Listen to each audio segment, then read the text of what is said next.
Unlock your full potential with Brain and Focus, a powerful supplement designed to boost mental clarity, enhance memory, and sharpen concentration. Made from a blend of scientifically proven ingredients like ginkgo biloba, omega-3, and essential vitamins, Brain and Focus is crafted to fuel your mind. Our process ensures maximum potency and effectiveness, delivering the perfect balance of brain-boosting nutrients. Take just one capsule daily, as prescribed by your healthcare provider, and feel the difference. Whether it's powering through your workday or staying sharp in life's challenges, Brain and Focus keeps you at the top of your game. Stay sharp, stay focused, and stay ahead with Brain and Focus.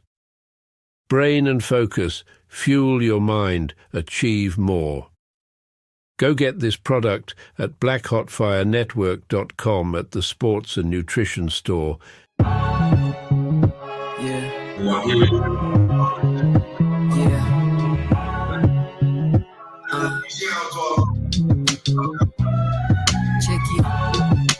Chini brother skia kuna mistari na doskia siwezi kofia military Julie medikwambia ikabaki ni rudi street bas nataka pia ngamia saifia niko nayo nisiogopi kuangamia niliona nyinyi warazi sikuogopa kuangalia.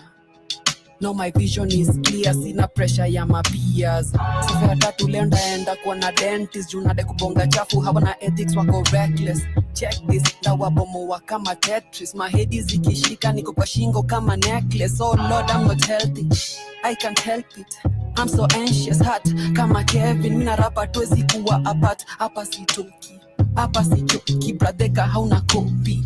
Niko na ngori, uko kwa ngori mobu kidhani unaweza rap kuliko dice kuja basi tuone war shit yako ni horrible na saka mabob siko limona panga kwa show me not the one I feel it in my bones niujiona sana but wezi niona sana juspendi kuko sana na mbanga akiona dready yanajua niko mashada sai wala wezi nipata na to lock kama pata niko mandom kama kawa wewe ni pussy kama paka kama virusi mimi mbaya mimi si wajusi niko na hekaya the way I do it wezi fanya.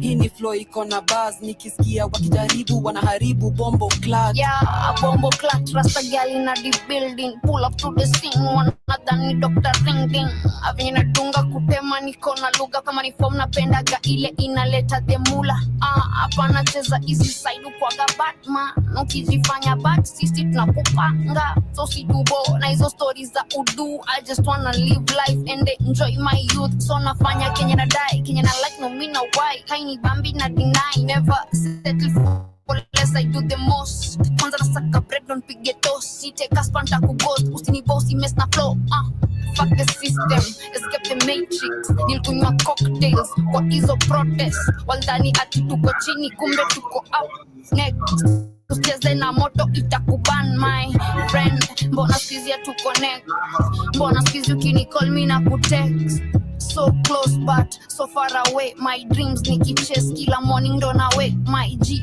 the devil is a liar anataka kuni break kanataka nijidoubt hataki ni make but ni sawa mimi napenda kujikaza kantra hisi najikataza paranoia juu ya dawa ndo ni fly bila mabawa safe to say no bad family been kwa kejana and rising we protect because I've been amazing today hope you had a beautiful weekend when I wake up. 11 minutes past the top of the hour. Karibuni sana. This is the Black Hot Fire Network radio station, media of the 21st century. Hope you guys are doing great. Hope you had a fantastic, restful, peaceful weekend and hope you're ready for the week. It is exactly 11 minutes past the top of the hour. My name is Joby. To the first-time listeners on YouTube, Rumble, Richard. To the returning listeners on the radio station, Karibuni sana. Today we shall be talking, of course, and focusing on the details and events that have taken place during this particular weekend. We shall be talking about repression. When it comes to journalists, I am actually glad to talk about this because this is something that has been happening. We shall talk about also when you talk about independency and how so many African countries, when you talk about our land, if we look at our land, we still have literally colonial countries or the colonial masters who are fully owning majority of these pieces of land. I want to talk about Burkina Faso as we focus on Mali, which is our main conversation. We can see the Mali junta is getting backup from his people, and that is for him to lead the country till 2030. Of course, this comes in after we saw Niger as well, saying that they are going to also, of course, or they are backing, that is I can't remember his name. Not sure. These juntas really have a really tough name. His name is T something. I don't know. But that is the Niger junta. We also got the backup from the people, of course, to lead the country till 20. That is from 2027, if I'm not wrong. And of course, the Alliance of Sahel States itself, we can see it's doing amazing. So if the people literally are supporting you, and if you're in fully control of your country, who's gonna get rid of the election? Because this means of them even taking control of their own election board. But of course, also along that, we shall also talk about what is happening in other countries like Namibia, which we did discuss last week, where we saw the president of Namibia did say that if actually Namibians are required to have a visa to go to the United States, so do the Americans require to have a visa to come to Namibia. And if you talk about actually not just Namibia, but most of the African countries, we've spoken about the laws and regulations, which majority are not really harsh when it comes to these foreigners. They come and overstay here, they start businesses, they feel entitled, and they even start talking to you smack on your face in your own country. But I love the fact that we actually dealing with a country or talking about a country that is actually looking at all this that has been happening and how oppressing it has been for the people and the benefit they don't get as a country from these foreigners. Instead, because the majority of them even pay taxes to the country back. And of course, we shall also talk about what is happening in Haiti and Gabon, where we saw, of course, the fake coup happening in 2023. And now we have the same man now as a president who majority won majority of the votes, that is 95%, making make sense. But anyway, karibuni sana once again. Those are our top discussion, and of course, we'll be starting with what is happening in Gabon, of course. But before we get into that, I'd love to remind you to download our app. Very easy for you to find on the Google Play Store. We have amazing supplements. You can listen to us via the radio in case you're not able to stream live on YouTube, Rumble, BitChute. We have the radio segment. So long as you're connected to the internet all day long, you'll be listening to us, literally all the music back to back, conversations back to back, Monday to Friday. During the weekends, also have exclusive shows with the one and only Mr. Black on Fire. So ensure you have the application, and of course, ensure you also check out these amazing supplements we have for you. Like I've shared, we have the Brain and Focus formula. Stay focused as we get into the conversation, but get yourself also some beetroot. I love me some beetroot. I had some yesterday. Very good for the blood circulation. But listen Beetroot, to the benefits as we nature's powerhouse. Packed with vitamins, antioxidants, and nitrates, it's known to support heart health, boost stamina, and improve blood circulation. Our beetroot is naturally grown and harvested at peak ripeness. The roots are cleaned, dried, and finely ground to preserve their rich nutrition content, giving you all the benefits in one pure form. Add 1 teaspoon of beetroot powder to your juice, smoothie, or water, or take it in capsule form as recommended by your healthcare provider. Beetroot helps enhance endurance, lower blood pressure, and keep you feeling energized and balanced all day. Fuel your body with the natural power of beetroot. Stay strong, stay healthy. Go get this product at blackhotfirenetwork.com at the Sports and Nutrition Store. Exactly. Only $20.90 you get those amazing supplements. And of course, we have much more. We have Moringa Pure, we have Samos, we have turmeric gummy bears, turmeric powder. So in case you're looking for organic supplements, this is not a hassle. We're hooking you up with something beneficial for your body. And in case you have any questions before and after the purchase, you'll be answered immediately. We also have an active email, ksenewsam15@gmail.com. You can also communicate to us right there. But on the application store itself, you have an active chat page, and you'll be able to be taken all the way on the process. We also have an active apparel store. Get yourself some merchandise. I had Jerome Mosquito did get himself some merchandise last week. Not sure what he got, but if you're looking for a hoodie, Black Hot Fire hoodie, Black Hot Fire, a hat, a Black Hot Fire beanie, if you're looking for black hot fire sandals or a short glass, we got you covered, man. And we can also get you printed yours with your own logo, so long as you pay for it, you know. But anyway, karibuni sana once again. As we get started, of course, we started with Gabon, which is the first conversation of the day. And of course, in 2023, we saw this guy, he did take over. That is, you know, he actually overthrew the president who was there. That is at that particular time. We're talking about General Beris Olingu Nguema. I'm going to call him Nguema. I can't pronounce those other names. But General Nguema was sworn in as president of Gabon. That was this Saturday after winning almost 95% of the votes in April 12th election. Having served as interim president since taking power in 2023. In a coup, Nguema, who is 50, won the election with 58,074 votes, which accounts from 94,000, which accounts for 94%, sorry, or literally 95% of the votes cast, according to the final results announced by the Constitutional Court. And of course, when we talk about elections, like in these particular countries which have fake coups, of course, the elections are very well controlled by still the Western powers. So they get to install the same puppets because, mind you, we're talking about a person who overthrew his cousin, you know, so we're talking about nepotism here, which is not ending in this particular country. The cousin of him was the president who has been ruling the country literally. Of course, there's no development, nothing, but he took over and people were like, hey, maybe things are going to change, but nothing has happened. But Oligui Nguema has officially in Gabon, General Brice Clotaire Oligui Nguema has officially taken office as president following a landslide victory in the April 12 election.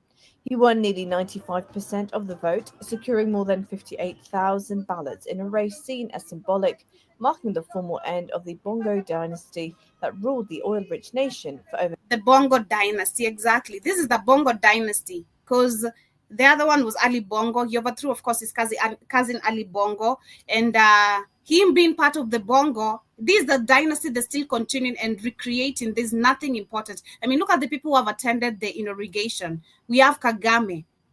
Kagame, who has kept his people under silence. They can't even talk about the leadership of this man. If your leadership skills are really so good, let people literally praise you, like what you can see in Burkina Faso.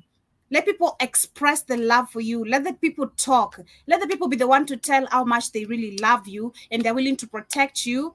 And they don't want 1, 2, 3 people interfering with you. But if you look at this is crazy. We have Kagame who has attended. So this is a red flag, of course. So if the people of Gabon think this is a change for them, you're still stuck in the same old way, same old notion, same old situations. I don't understand why this should be a celebration right now. You should be calling this out. What development do you have in this country? Ibrahim Traoré has done so much in just 2 years. What these leaders are taking 10 years of dictatorship, nepotism, not delivering. So come on, Africans, we need to wake up. Over 5 decades. Nguema, who led the 2023 coup that ousted President Ali Bongo, was widely expected to win. Widely expected to win because the coup was really fake. Of course, it has not helped the people. He has not collaborated with the Alliance of Sahel States. If this was a real coup, we should see him kicking out, of course, the military bases based in this particular country. We should see him actually, of course, making school free, giving public means of transportation, healthcare system being free, coming up with different industrial, industrial companies which should create job opportunities. But nothing is happening. Moi,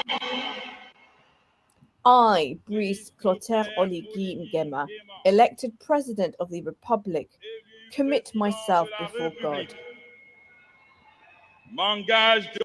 our ancestors, and the Gabonese people. Our ancestors know this is the wrong leadership, so please, to devote all my strength to their well-being, to protect them from all harm. À son bien-être, à le protéger de tout dommage. 50-year-old Nguema served as interim leader after the coup and is a former head of Gabon's elite Republican Guard. His inauguration was held at Agonje Stadium, attended by African leaders, including Congo's President Felix Tshisekedi and Rwanda's Paul Kagame, both engaged in regional peace talks. Paul, it's Tshisekedi. Paul Tshisekedi. It's the way she pronounces it. It's Tshisekedi. Anyway, we have Kagame, and of course we have the Congolese, DRC Congo president, who both of them, of course, have been accusing each other of what has been happening in DRC Congo. We know the whole story so far. We have details of majority of the history to where we really are right now and why DRC Congo is in the situation it is. So you can see, number one, these two people are big red flags to be attending an inauguration of someone who's trying to make a change. We're not seeing them visit Burkina Faso.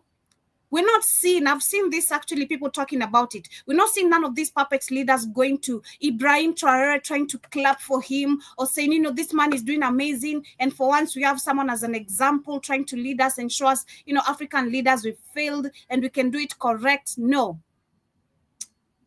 It's the same old people who have used the same old tactics of giving people hope, because like I said last week, personally, the peace talks, I know they're not going to drive DRC Congo anywhere. As much as we've seen troops withdraw from the region, doesn't mean this is going to bring peace in the country until we have clear revolution and true leadership that is leading us towards that direction, but not Felix Tshisekedi, not Kagame. So they say, don't judge a book by its cover. Probably Nguema, who is the current new president of Gabon, might bring a change for the Gabonese people or the Gabon people.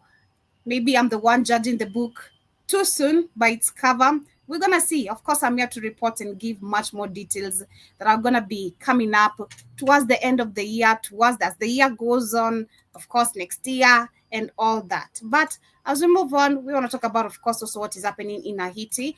In Haiti, of course, situations have really worsened. We've not talked about this in a while, but there have been literally, of course, demonstration from civilians who are demanding, of course, peace and security in their country. There's nothing that is happening in this country in terms of schools, hospitals operating. A lot has really stopped in this particular country. The economy, of course, is depreciating. When there's war, you can't stabilize yourself. Nothing can actually improve in a country. But we have the Kenyan troops, of course, who are sent there. If this again was really about bringing peace, we should see at least some few results. We should see some progress, but there's nothing happening. Well, let's take a look. Tensions continue to boil over in Haiti's capital as protesters march through the hills of Port-au-Prince, demanding urgent action from the transitional government. Their message: security, food, shelter, and leadership. The demonstration follows a week of escalating unrest, with over 1,600 people killed this year alone as gangs tighten their grip on the city. Despite rare pushbacks, like the ousting of gang members from a Catholic school, most neighborhoods remain under siege. We need security, we need food, we need a place to sleep, we need healthcare. If you are the head of the state and you feel you can't take the responsibility, turn away and leave. If you don't feel up to the task, ask someone else. We have a 7-member presidential council. We cannot stand it anymore. And being honest, you can see clearly that the people literally understand, of course, what they really want. The confidence is there, but the US as planted its money there, using other African countries as the enemy. They're using African countries to go fight other Africans as their hands remain clean. But in real sense, this is everything that is happening in these other African countries is them to blame. The blood being shed, every citizen that is being shot even during demonstration, it is these other top countries that call the shots. It's never us. Keith was here saying that, of course, Ruto calls the shots right now, the fact that we don't have, other people in certain positions, but still, he's not the main shot caller. We know, like we've been saying, the US is watching, other European countries are watching, our Africans are waking up, all the confidence is rising. Us understanding all this is planted and plotted and all benefiting someone because of our own resources. I love a speech, actually, a speech released by the. I love a speech released by that is Ibrahim Traore's bodyguard, who was, of course, paid or was supposed to be paid for him to assassinate Ibrahim. He said, they offered me $5 million to shoot Ibrahim Traore from behind, specifically when he bends praying to Allah, which we had, of course, is not a Muslim anymore, is back to African spiritual ways. He said, they even promised my family and me citizenship in their own country. They called it an offer I couldn't refuse. To them, money matters more than humanity. And that's one thing we need to understand, because that is what is happening in these other countries. That is what is happening in Haiti right now. Kenya is being used to actually go kill. And so are these other countries that actually accepted the funds. Chad, we had Jamaican troops who withdrew. We had Benin. We had 5 countries that were sending their troops there. But so far, what are the results? You can see people are literally devastated. There's no change. You need to leave Africans alone. Let us solve our own problems. And if possible, we have the capability actually of deciding our own leader. Look at Mali. Look at Niger. Look at Burkina Faso. We just need actions. We don't need you going borrowing and bootlicking other people's, begging for money. This is crazy. With over 1 million displaced and Haiti's police force overstretched, international pressure is mounting. On Friday, the US designated 2 major gangs as foreign terrorist organizations, a move aimed at dismantling their power, but one that could complicate humanitarian aid delivery in a nation already on the brink. Yeah, so that is what is happening. We know, of course, and the mainstream media is not, of course, going to give you facts. And that's why I'm here to literally go against even everything they're saying. The mainstream media is not going to tell you, of course. They say, no, the gangs, the gang members are trying to actually, they're in, how do I say? They're in favor of the people. They're in favor of the majority of the people. These people are just trying to protect their own territories where you're mining these resources, which, of course, has led to displacement of majority of the people. And this takes us back to history. That's why I want to share this article right here. I'll talk about independency. This takes us all the way back to history. Why are we suffering all this way? Because this is not just Haiti.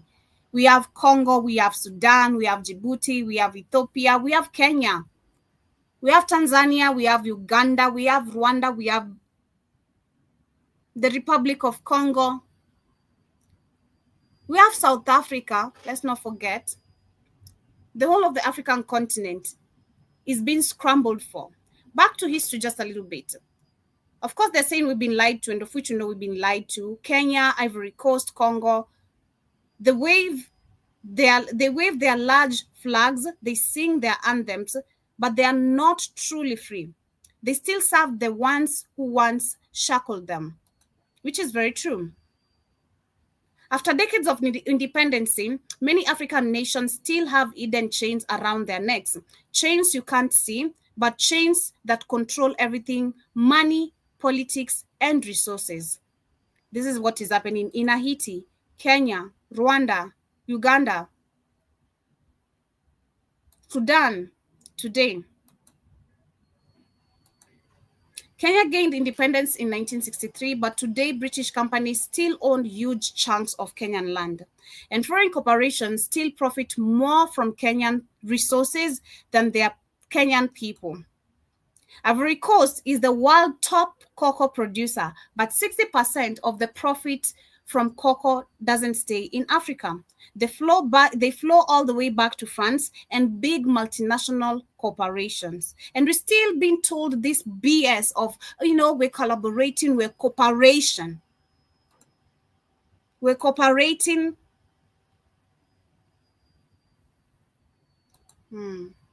Congo has diamonds, gold, and the minerals that power your phone, of course. But today, Over 70% of Congo's mineral wealth is controlled by foreign companies, not just actually your phone. We saw Congo as the capability and ability and capacity to power the whole of the African continent with electricity.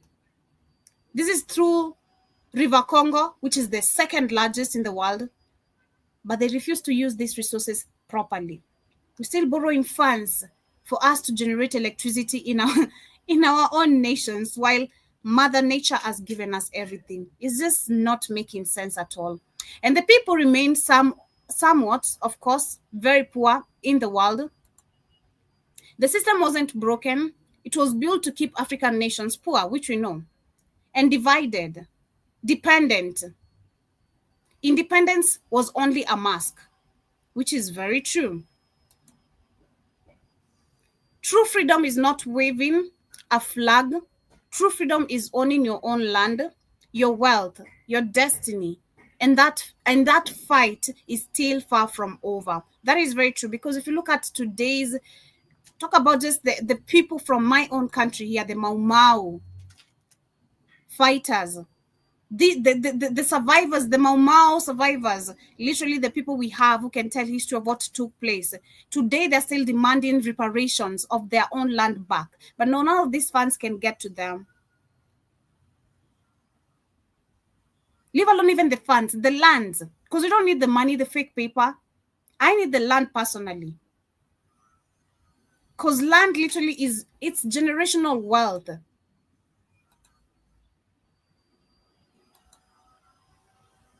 They're also asking, what do you think? Are African nations really independent? Of course not. Or are they still under colonies, just hidden behind new faces? That is very true. Of course, we know that. It is very hidden behind the colonial system. Just that the faces are not in front of us doesn't mean that they're not fully in control of our land. They control big chunks of lands, which is crazy. And that's how I'm going to share this particular video here, which is explaining actually how, coming from the Namibian president, of course, the new laws and restrictions she's putting in our country, how we should also be very strict, because we've always gone with this, being loving, being kind, being welcoming, not minding what these other people actually are doing in our countries. We're just like, oh, they are Wazungus, they came to visit, they came to see the safari, they came to see the animals and all that, and that's it. It's more than that. These people feel comfortable. These people become disrespectful in our countries, and it's everywhere they are. I've picked that, and I don't need to be told to be convinced. I do research and I see it. It's everywhere they settle. They feel some type of way. Not all of them, of course, but they feel somehow entitled, just like you have that Mzungu from Australia saying, Wazungu also deserve a home. That, what about my home you stole? What about my grandmother's land that you stole that was supposed to be passed to me? Today, I'm living in Kibera in a slum because you are sitting in my very own land. And that is the reality, literally. So many people are sitting in these slums while white people are enjoying the land that actually was stolen away from our ancestors, that we should have benefited from.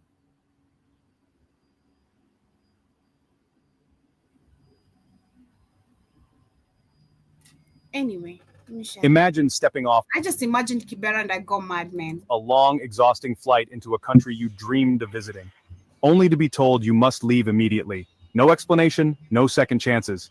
You're detained, questioned, and escorted onto the next flight out. There should be no explanations. I think when it comes to us Africans, they want any explanations of what are you doing here? They mistreat you so bad, they mishandle you. Have you guys ever heard of a story, a woman who was transported back here to Kenya naked? Naked, nude, the way you were born. It's crazy. It sounds like a nightmare, right? Well, for many Americans trying to explore or even settle in parts of Africa recently, this is becoming an unsettling new reality. Today, we are diving deep into the rising wave of policies, restrictions, and political shifts causing Americans to be turned away, deported, or forced to leave after arriving on African soil. Namibia, a nation celebrated for its breathtaking landscapes and peaceful governance, might seem like an unlikely place for Americans to face deportation issues. However, recent policy adjustments have made it increasingly difficult for non-citizens, including Americans, to stay within the country for extended periods without going through rigorous immigration procedures. One of the main issues lies in the strict enforcement of visa policies. Namibia offers a tourist visa on arrival for many nationals, including Americans, typically valid for 90 days. But authorities have cracked down hard on individuals who arrive under the guise of tourism, but intend to seek employment, engage in business without proper authorization, or overstay. Immigration officers— I don't even know they seek employment. I don't know about seeking employment. I know they start businesses because there are few dollars. You can start anything, you know. Could be even, these people are doing a whole lot. These scandals we've been seeing lately in Africa of, I don't know, surrogacy.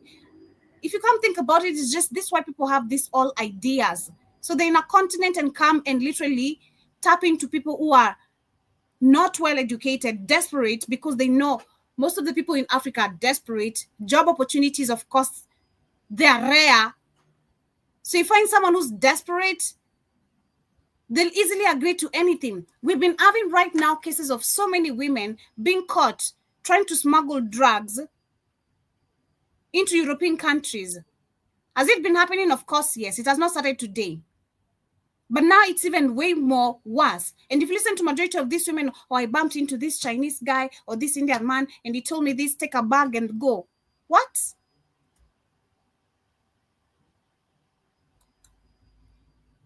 These people they don't ask for no permission to do anything. We have Mzungu who has a butchery. I don't know if he even has a license because it's such a shitty butchery. I can never put a penny there personally. Even if I find all the butcheries are closed, I'd rather go sleep hungry at that night or eat whatever I have in my house. Are now trained to question travelers thoroughly, requiring proof of departure flights, sufficient financial resources, and confirmed accommodation. Moreover, new work permit laws have tightened, prioritizing local employment. Americans attempting to find freelance work, start businesses, or even volunteer without the correct paperwork have been abruptly detained and ordered to leave. The Namibian government is defending these measures, citing the need to protect local employment, prevent exploitation, and ensure national security. In a time where global migration is increasingly contentious, Namibia is taking no risks with its sovereignty and economic stability. Many Americans unfamiliar with these toughened rules have found themselves blindsided, misled by outdated online resources or casual word-of-mouth travel advice. The harsh reality hits hard when travelers are escorted back onto the very planes they arrived on, confused and devastated. Ghana, a beloved destination for the African diaspora and often praised for initiatives like the Year of Return, is another surprising country where Americans have recently faced unexpected visa troubles. Despite the warm rhetoric, Ghana has recently reinforced its immigration scrutiny. Well, this is a lie because this is sort of a lie because remember Ghana just offered citizenship to the same people. So this is just a lie, number one. These people got citizenship in this country. So if Ghana is really trying to get rid of these people, they shouldn't even have gotten citizenship in the first place. Not even attempting to apply for citizenship. Who are you? Are you a Ghanaian? Does your bloodline tell you your ancestors trace back all the way back here? We said African diaspora people to come back and get citizenship, not white men who don't even know their existence or their story, because I doubt how many of them actually know their true story, or they're very confused trying to figure out. We didn't say that. It was very clear. African diaspora people, brothers and sisters, to come back, not white people. The rising concerns over illegal overstays, unauthorized business operations, and even fraudulent residency claims. After a surge of returnees and tourists during the Year of Return and Beyond the Return campaigns, The Ghanaian government realized that a significant number of visitors were not leaving as intended. Many Americans attempted to settle, start businesses, or live indefinitely without undergoing proper immigration channels like permanent residency applications or work permits. This led to tightened immigration controls. Now, upon arrival, Americans must prove not only their return intentions, but also their ability to financially sustain themselves. Visa overstays now carry heavy fines, possible detention, and deportation. Ghana's policy changes are not malicious, but are aimed at preserving national security, economic balance, and respecting the intended purposes of visas. While the message to reconnect with the diaspora remains strong, the government is making it clear that those who wish to stay must do so legally and transparently. Many Americans, unfortunately, learn this lesson too late, after they have been asked to leave or worse, detained. Ghana's stricter policies are an effort to regulate migration effectively while maintaining the spirit of openness, but they serve as a sharp reminder that visitors must fully comply with local immigration laws. South Africa, often seen as the gateway to Africa due to its developed infrastructure and cosmopolitan cities, has been making headlines for the increased deportation of foreign nationals, Americans included. The Home Affairs Department has come, which we also know, of course, is also another lie, because we have a whole Orania over there, like a whole Orania. People building another country in a country, and they're telling you, I dare you. I dare you claim your land back. I dare you say this is your place. I dare you come in my territory. I dare you. Africans, we gotta wake up. We need to wake up. We need to wake up. I'll always remember personally me saying, after starting to learn everything, I was like, we need very strict laws when these people come to our country. Yes, Namibia is doing amazing, because that is something or a bold move we don't see these African countries doing, leave alone the Alliance of Sahel States. I'm talking about these puppet-controlled countries. We don't see none of these decisions being made boldly. We'll hear someone telling you, like Uhuru Kenyatta, Africa is yours, you need to fight for it. Or you think you're actually fully in control of Africa. Someone else is in control. He gives you like hints, a little bit of hints, like kids says, lies mixed with the truth. It gives you the fire of, of being a revolutionist, how he's so much into revolution, but he's doing these other perpetual things. Personally, I've not seen, since I started reporting, I've not seen boldly these other puppet-controlled nations boldly saying, we don't need you in our country anymore. Tanzania just banned the US dollar. That is not saying we don't need white people here anymore. We don't need white people ruling investing in our country anymore without work permit, without going through the right procedure. The last time I checked, Tanzanian Uber drivers were complaining because Indians and the white people are the ones taking majority of this business, gaining most of the percentage, according to what we got, the data we got. So shout out to Namibia. It's really doing amazing, but we need to be more strict. We can do better. If we really add an African Union now for real, this is why it applies. The African Union should take one idea brought up by one country and be implemented, so long as it's going to serve the African people and be beneficial and help us economically grow and stabilize. If truly we had a true a true board that is called the African Union, we should see one idea. If I as Kenya, I come up with the idea A, I think we need to get rid of the Chinese. We don't need this cooperation anymore. I mean, we've been doing this for the last 20, 30 years. But look at us. They were so behind. These people are way advanced more than us. Americans themselves are getting shocked. So how comes we still want to keep on cooperating with them? Then because since the African Union consists of all the countries, not just me as Kenya, we sit down, discuss, and get rid of the Chinese people out of the country. Strategy. We deal with leaders who literally lack strategy, which is just so crazy.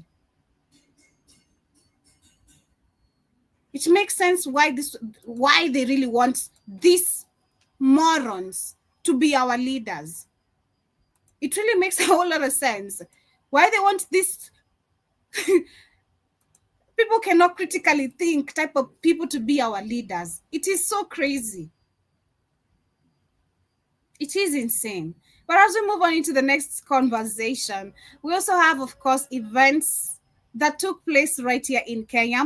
Ruto, of course, like I've been saying recently, Kenya has been under fire. Of course, it's not really that being reported like what you expect on the mainstream medias again. The BBC, you won't expect you won't see a documentary of us demonstrating every day. But demonstrations are happening in Kenya every single day. Ever since the last demonstration in June, Kenya, we've been demonstrating every single day. These have been reporting multiple killings of innocent people who are demanding justice for what is being done wrong. Other people are calling out, of course, bad leadership, corruption, bribery, journalists being arrested and killed, which is something also I want to talk about. Abductions, they have increased, they're not stopping. Stealing of land from people, it's still happening. And if you try fight for your right, it's like, nah, stay back, watch us and steal. Watch as we steal. You don't have this is a democratic country, but you don't have the right to fight for what is yours. Okay? Sit down, relax, and as your president, I'll show you how things are run. But people are having enough. Enough is enough. Recently, of course, most of the leaders, when they come, try to make a speech, they've been, they either get helped on, or citizens are going to start saying Ruto must go. It has still been happening. Now, yesterday we had a live footage where Ruto was making a speech, and he was being thrown shoes at.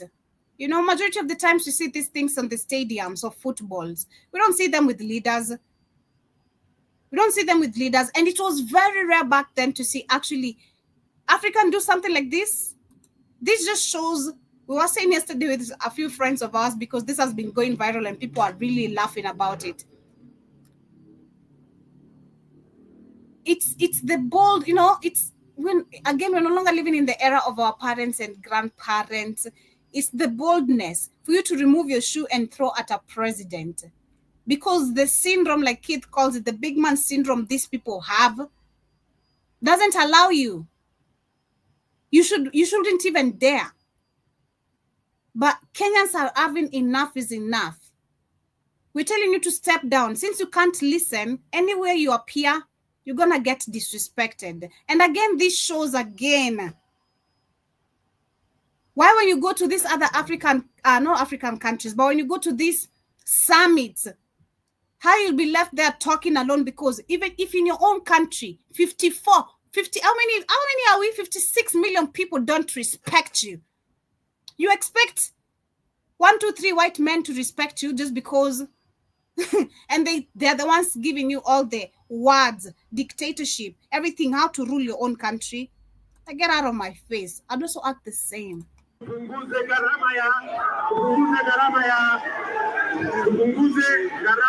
This is how President William Ruto's bodyguards were caught off guard in Kehancha.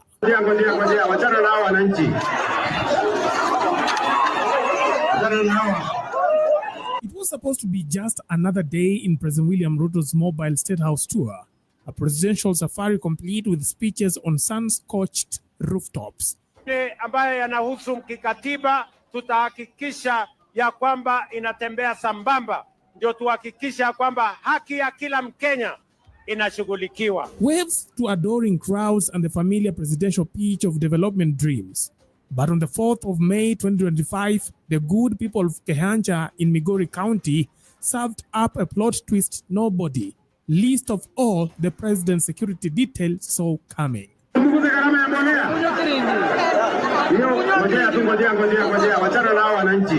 Ruto, ever the agile orator, climbs atop his campaign-hardened SUV like a man born to balance on bonnets. The crowd cheers, phones rise, claps ring through the air. The presidential promises start flowing. Mimi najua ya kwamba bado tuko na kazi kubwa ya kufanya hapa kwenu. Na tumekubaliana ya kwamba all these speeches, this man irritates me, man, because he repeats the same old things every now and then. Like, can't you tell? Can't you just go back and sit down and look at your videos of every speeches and lies you've been telling people? You think we're gonna keep on listening to the same BS every single time? Man, I myself, I've never been irritated by a leader like this one. Every time you talk about Ruto, you have to get mad. You have to be mad. You gotta get mad. Because this is not someone to actually laugh with. Not even his own friends trust him. Not even his own people. Even the close allies working with him. Like, oh my God, this is like a tick on your cloth. It bites you. Oh my goodness. This is lies. He's basically telling people how, I know this country still has a lot to be worked on. What have you done for the last, it's almost 3 years right now, Ruto. I'm going to ask you, what have you done? Because I've not reported any development projects you've done apart from Mr. Beast. Mr. Beast has done actually more than you have done. Mr. Beast has been here twice, in 2023 and in 2025. As much as he's building us shitty, I'm going to call them shitty schools, because we deserve better than that. We have all the materials, we have all the resources right here. Why is a white man trying to give us, come up here with just because he can pay a few workers, to move logs here and there, and he can afford machines to cut 1, 2, 3 things and build a whole school? Why do we need that? Why can't we? Africans, we used to build even using bricks. Bricks are really the most expensive things today. Bricks. But do you know how cheap it is to make a brick? Nothing. $0. I know how to make a brick personally. Give me the soil and give me fire. Give me the soil and give me fire. And ensure the weather is checked, because they just need to dry up. And oh my goodness, this is crazy, man.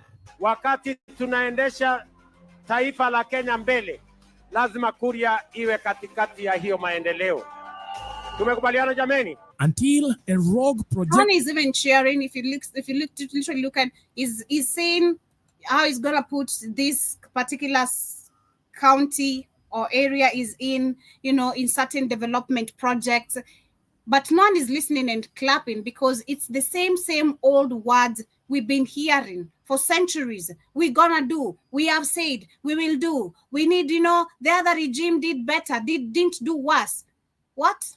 Tile slices the air and lands history's most unexpected handshake with the president's arm.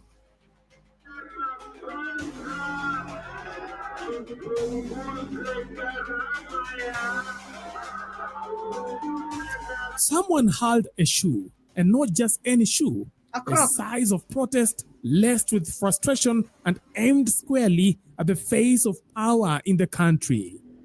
Sehemu hii tulisema kwanza tupunguze gharama ya kumbe upende anao watano wewe ni wa sita wa saba waroliondo wanane guest at a wedding. Yeah, so basically that is what was happening. So the reason why I'm sharing this is because we've been talking about the awakening of Africans, and what I'm seeing personally in my own country is people are getting tired of the promises. We no longer want to listen to you. And like I'm saying, I've never seen this personally where a president is getting shoes or bananas or because other people are even throwing soil on his face. I've never seen this. But it's where to tell you, you are here to serve us. You're not there to tell us and keep on wearing expensive suits, expensive hats, expensive watches, arresting journalists because you're being checked on. We're getting tired of you. And I love the fact that right now it's triggering even the older generation, because it's us, their children, you're killing. And because some of the parents are just so, I don't know about my dad. I can't put him on the same, but we have parents who just don't care, whether you're dead or not. So for them, politically, they don't even understand anything. I don't know. It's just, we have parents who are willing to fight, parents who are willing to understand that, hey, yeah, we've been listening to these same old lies, and my child has lost his life because he's trying to fight for what I should have benefited from too. So the anger is literally doubling or tripling. You're awakening the traumas, the traumatized one, and the ones who are woke and know what they really want. Because we have the traumatized generation, and we have us, the healed ones, who really know what we really want. And we really shake the fear off. We don't care how old you are. This is right. This is wrong. You need to be checked. But they don't want that. So talking about journalists, of course, we have an article released by BBC. I want to read it and go through it when it comes to journalism and how journalists have been facing oppression in Africa, and it is deepening and it is worsening. The last time I think I reported on this was when I saw we had a few videos we shared, Kagame even following journalists all the way to South Africa because of 1, 2, 3 things they said about him. We've seen this happening in Uganda, in other African countries, in Cameroon, especially. In Cameroon, it's super, super bad. Mind you, in Cameroon, we have a leader who has been ruling since 1982, and he spent majority of his time in abroad. That is Paul Biya. He doesn't want to retire. He still wants to extend his term. I think we reported in this, but I don't want to go back into that. So when you talk about journalists, they're saying the most dangerous profession.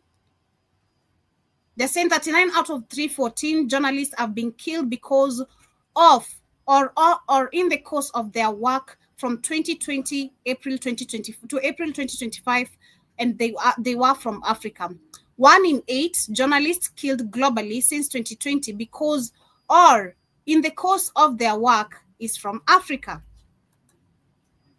11 journalists killed in Sudan over the past 5 years due to or in the course of their work. The highest in Africa, and the occupied Palestine territory topped the global toll with 46 journalists being gunned down. They're talking about weaponizing the law to silence journalists, where 21 journalists have been jailed across Africa in 2024 alone, and 6 journalists jailed in Egypt in 2024, and the highest number in Africa, followed by Nigeria, Tunisia with 4 each. In North Africa, it leads the continent in jailing journalists because of their work. We have North Africa as the first one. We have West Africa. We have East Africa, then Central Africa. Online abuse against women in media. 3 in 4 women journalists surveyed by UNESCO said that they had experienced online abuse in the course of their work. 25% of the respondents faced physical threats, while 18% experienced sexual abuses. 1 in 4 of the women in the media say that the abuse affected their mental health. Personally, I do remember, actually, I'm going to speak on it. Personally, I do remember, I think, at the first periods of learning majority of the things, there's a time, especially like reporting negative reports every single day. There's a time, I think, in 2023, if not 2023, 2023. There's a time I was really like, I was going crazy because it's like I was really consuming so much at once. I'm learning so many things. And at the same time, I'm reporting so many evil things, so much negativity. It felt like a mental torture to me. Like, it's like I was having mental breakdowns. But at the same time, I'm grateful because I knew how to also move forward from that, and being in a very favorable workspace, it was easy for me to actually take it slowly and understand what I'm doing. It's not really, I don't really have to consume it that much because I feel like I was really it consumes even if you don't really want to. I feel like that's what really happens. There are stories you're gonna report you really don't want them to get into you, but they're gonna end up getting into you. I think at times you guys also see it either with me or Keith. You're gonna see it like we could be having a calm conversation, then there's this conversation we're gonna be having, and then it just gets you to 100. You're all fired up. So there are times literally where it can get into you as much as you really don't want to. But if you learn how to balance it and understand it's not, I say it's not that serious. It sounds wrong because it is serious. I don't want to say it's not that serious because it is serious. But understanding it's not part of you. That is the right term. It's not part of you. You know, it's not like, it's not you. You're just part of the report, part of the everything, but it's not you. This is not about you. This is not something that's supposed to be affecting you as much as it's affecting people you really care about. So shout out to the journalists, by the way, all the reporters. You do an amazing job outside there. Shout out to Mr. Black on Fire as well.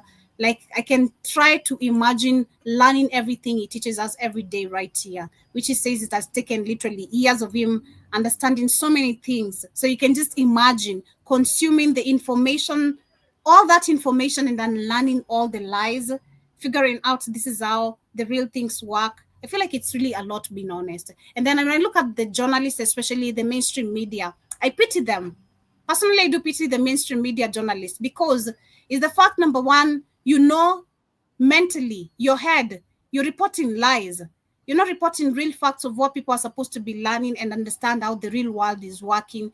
You're reporting what you've been told to report. And if you try to go against what you're supposed to report, you're going to lose your job. So personally, I do pity them a lot because it's the fact that you have to feed the lies, but at the back of your mind, you know the truth. I feel like it tortures them, and this is why you see we've seen some journalists going crazy, especially in Kenya. But anyway, we have Keith in the building as we literally get closer to winding up, which you joining late. Karibu sana. Sadi sana. How you doing today? Just woke up. Karibu sana. We're talking about journalists right here. We're talking about how the number of journalists killings, kidnappings, jailing has really increased, and we have North Africa, which is the top of having majority of the journalists in jail. We have West Africa, we have East Africa, and Central Africa. And of course, we're talking about weaponizing the law to silence journalists. That is basically, of course, what has been happening, because this arrest, the kidnappings, the abduction, you've been threatened, like Dr. Mombi, you know, you get some few acid on your, that is for them to instill fear in you so you won't go deeper on the stories you're trying to expose anymore, especially if it involves the government, corruption cases, anything that involves this system, even when it comes to the healthcare system. So long as you're just exposing the government on the things they're not doing and they have promised the people, you are a threat to them. But they're also talking about the decline in the press freedom. They're saying that nearly 90% of the world's population have experienced a decline in the press freedom in their country over the past 5 years. And the state in the top perpetrator of attacks against journalists, attacks includes assaults, killings, detentions, and imprisonments. They're saying that the number of journalists jailed in Africa, we have as per 2022, that is 13, which I think is also a lie. 2023, we have 23, and then in 2024, we had 21, which I think is a lie because the number is higher than that. In a country like Cameroon, personally, I've reported so many killings of journalists, especially in 2023. In a country like Sudan, like you've heard, which I have just read, of course, so many journalists are going to die either in their duty of line because you're being sent into places where, number one, security is not assured. There's bombings, there's shootings of these paid jihadists, you know, and everything that is happening in every African country. So, and of course, we have assaults, like you've had sexual assaults, physical assaults that I see also, of course, a couple of times. We just actually had a journalist from one of the mainstream media who was tear gassed on her butt, and she's been hospitalized ever since. And they say the butt takes time to heal. So you can imagine, You're reporting because this is them trying to report, of course, what Ruto was trying to do. You know, they were in the wrong. They were not supposed to be there, but they were there. So the police are told use force so you can get rid of this journalist collecting data of what is happening to air to the people. So it is just super, super crazy. But that is basically what we're dealing with today. And just like what I've shared with Ruto, you can see after we saw the shoes being thrown, of course, we knew the people are going to be found. This is a discussion we've been having, I think, the whole of yesterday with so many people. This is the report. They have been arrested. Now, 3 people have been arrested in Kuria West in Migori County for allegedly hurling a shoe at President William Ruto during a roadside event in Kiansha in Kisii, in Migori. In Migori, Kiansha town in Migori.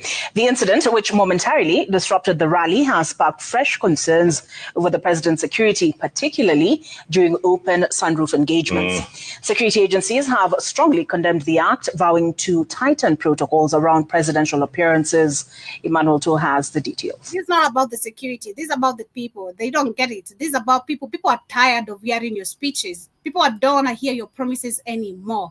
Kenyans are tired. Like I've been saying, Kenyans have been demonstrating every single day. We're having demonstration every now and then in different counties over lands, over corruption, over bribery, over killings, over injustice, over police brutality. There's just a whole lot happening in the country. And now you want to come into my country where literally, number one, fuel is expensive. People can barely even get to afford ugali flour. You know, everything you're subsidizing, taxing everything.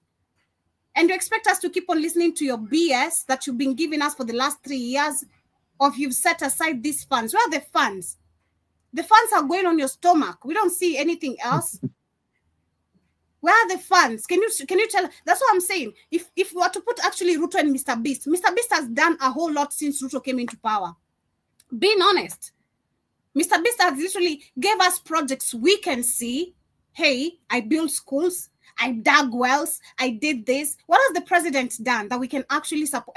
Say, hey, for real, we need to give him time.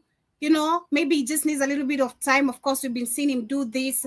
So let us put him in 2027 again, which is not allowed as well.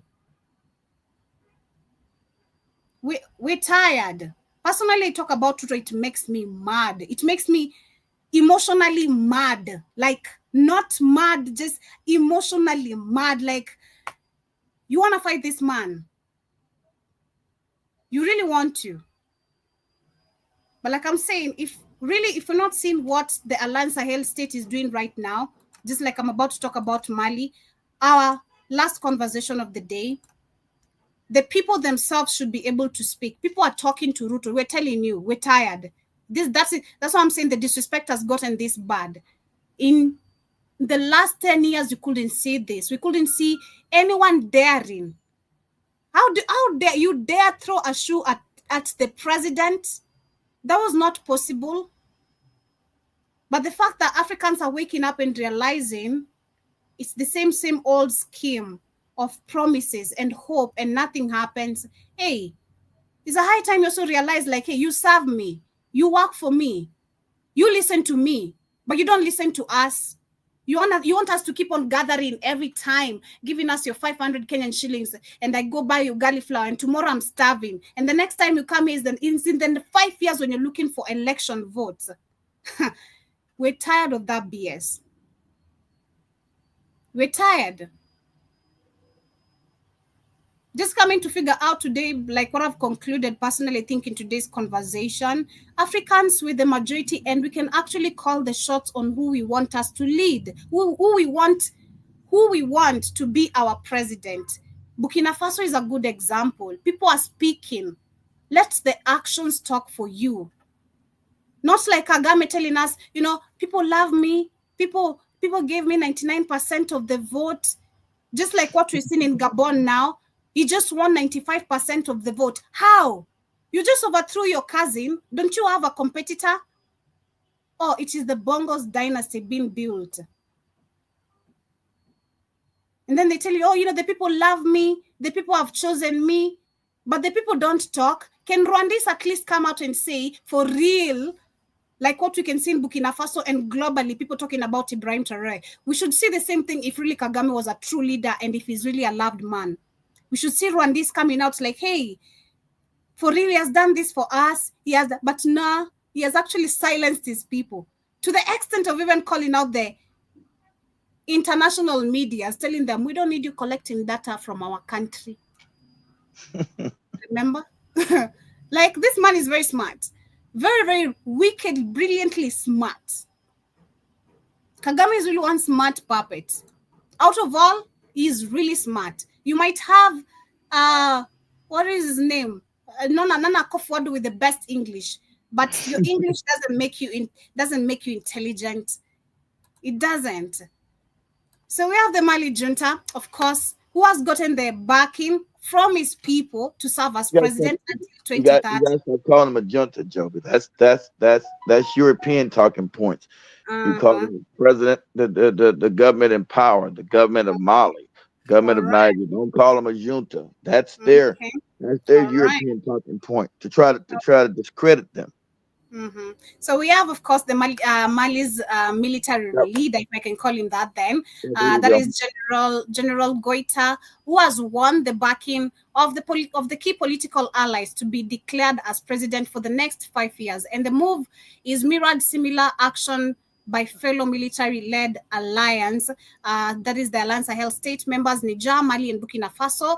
And they're saying that Niger made a similar move that was in March. Of course, I remember reporting in this, naming its leader, Tiani, as president with a renewable 5-year term. And the forum also called for the dissolution of all existing political parties, which I support very much, and tightening rules to create new ones, raising fears of the end of Mali's multi-party system, which was introduced in 1991 after decades of dictatorship. That is one of the best moves you can actually make. This actually getting rid of all the existing political parties, number one, because they create division in the country. They go full in tribalism, because once you have an Igbo, you have a Borana, you have a Kikuyu, you have a Luo, they go to all these different counties in their own country. They start with their own counties and go to these other counties because they know we're mixed up. The funny thing with Africans is everywhere we live, we are mixed up. I don't know even the people in the tribes, the people in my apartment, which tribe they are, but we live together. We live together. Nobody has ever come to ask me, are you a Kikuyu? Are you a Luo? I experienced this only on M-Pesa shops or maybe random people when I'm paying something. But in the apartments, the landlord has never asked me when I was going to pay or looking for the house, are you a Luo? I can't allow you to stay here since this is Luo apartments. No. It's few things that actually we need to just look at and understand. We can actually live together. We only separate ourselves when these politicians are involved. The only time we're going to see war arising against Africans is when there's someone in the middle. And these middlemen are always these politicians. When we live together, at night when you're actually starving or you're crying, you need to be taken to the hospital, I'll be the one to take you to the hospital because I'm your neighbor. Exactly. But that's how they've been able to rule in Africa, divide and conquer, divide and rule. We need to start critically thinking. Just exactly what I've said, even with the lands. Like I was talking about the lands as well. We have all this so-called independency term. We're not independent. We are dependent. We are very dependent. We gained, yes, freedom, but it was only a mask worn. I love the way that article was saying. It is just masks worn. We don't have independency. You never gained any freedom. Because if you guys remember, even with Kenya, with fake Jomo, he turned on the Mau Mau, and then backed the European settlers because he was their puppet that they put in there. He didn't back the Mau Mau, who had actually got the country free. He backed the European settlers. That's why they put him in there. Exactly.